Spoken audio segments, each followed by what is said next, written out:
ক্রিকেটে জয় পরাজয় নির্ধারণে মাঠের ভূমিকা থাকা নতুন কিছু নয়। এবারের বিশ্বকাপেই যেমন যুক্তরাষ্ট্রের নাসাউ কাউন্টি স্টেডিয়ামের উইকেট ব্যাটসম্যানদের জন্য বদ্ধভূমি আর বোলারদের জন্য স্বর্গ ছিল, এ নিয়ে হয়েছে ব্যাপক আলোচনা।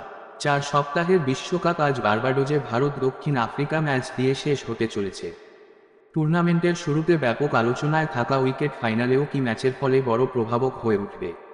আজ বার্বাডোজের যে মাঠে বিশ্বকাপের ফাইনাল হচ্ছে, কেনসিংটন ওভাল নামের সেই মাঠ কি বলারদের দিকে সাহায্যের হাত বাড়িয়ে দেবে, নাকি টি-20 ক্রিকেটের মেজাজের সঙ্গে তাল মিলিয়ে ব্যাটসম্যানরাই রাজত্ব করবেন? বার্বাডোজের কেনসিংটন ওভাল ফাইনালের আগে বিশ্বকাপের 8টি ম্যাচ আয়োজন করেছে। এর মধ্যে প্রথমটি গড়িয়েছিল সুপার ওভারে ওমান নামিবিয়া। 2 ফাইনালিস্টের মধ্যে ভারত এখানে সুপার 8-এর ম্যাচ খেলেছে। যে ম্যাচে আফগানিস্তানের শক্তিশালী বোলিং লাইনআপের বিপক্ষে ভারত প্রথমে ব্যাট করে 181 রান তুলেছিল। দেখা যাচ্ছে ব্যাটিং বোলিং দুটিই ভালো হওয়ার রেকর্ড আছে কেনসিংটন ওভালে।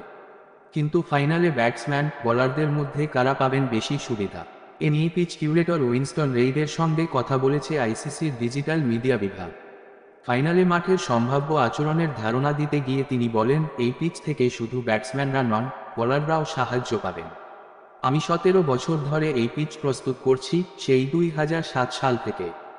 দীর্ঘ অভিজ্ঞতায় রেইড জানেন মৌসুমি আবহাওয়া বিবেচনায় নিয়ে এখানে কি করা দরকার। জানুয়ারি থেকে ধীরে ধীরে পিচ তৈরির কাজ চলেছে। এখন জুন, বৃষ্টির সময়, খুব বেশি পানি দেওয়া হয়নি।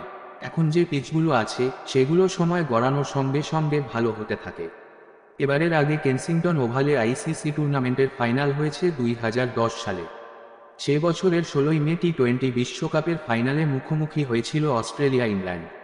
প্রথমে ব্যাট করে অস্ট্রেলিয়া তুলেছিল 6 উইকেটে 147 রান। ইংল্যান্ড 3 উইকেট হারিয়ে তারা করে জিতেছিল 17 ওভারে।